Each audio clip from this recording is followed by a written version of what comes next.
guys. So we just got done underpinning and foundation work. We're going to swing it back to Sean. All right, so this is the elevation page. There's several of these. This happens to be the front elevation. We try not to be the ones that are value engineering it for the architect. I think what we can do is give you different costs that may bring down your overall total cost of the building.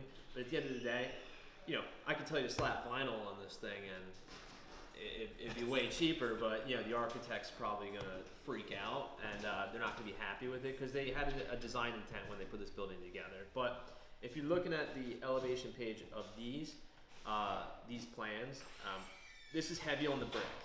Cano Design is a very brick forward kind of architect. A lot of their focal point of all of their buildings is the brick. So we try not to alter that.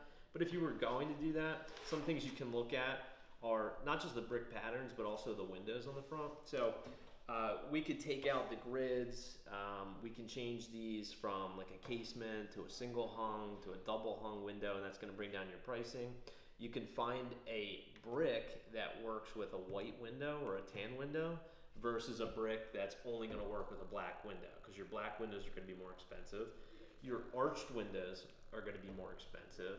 Your detailing, so these have piers all along the front, is going to be more expensive. Your corbelling and your soldier courses at the top, which are just different words for how the bricks are kind of set or laid, that's more expensive for your mason to do. So you can maybe kind of simplify the design, maybe get rid of the arches for your windows and your brick, get rid of your standing soldier course at the top and do a more simplified cornice.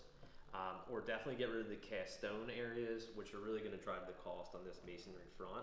But I think everything has to go back to the architect, because at the end of the day, grit construction isn't playing designer for your building, but we can tell you what the cost adds or deducts are going to be with those changes. What are the common changes that you see? So assuming this isn't a super nice building like we're showing here today, what are some of the common exterior finishes that you see today when you're building?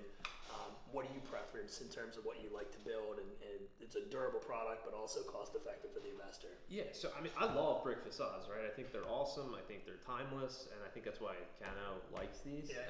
But if I was to value engineer this building and make a suggestion, what I would do is kind of in between the window areas, maybe do a more cost-effective material. So here you could use a metal, or you could use a hardy, like a fiber cement between.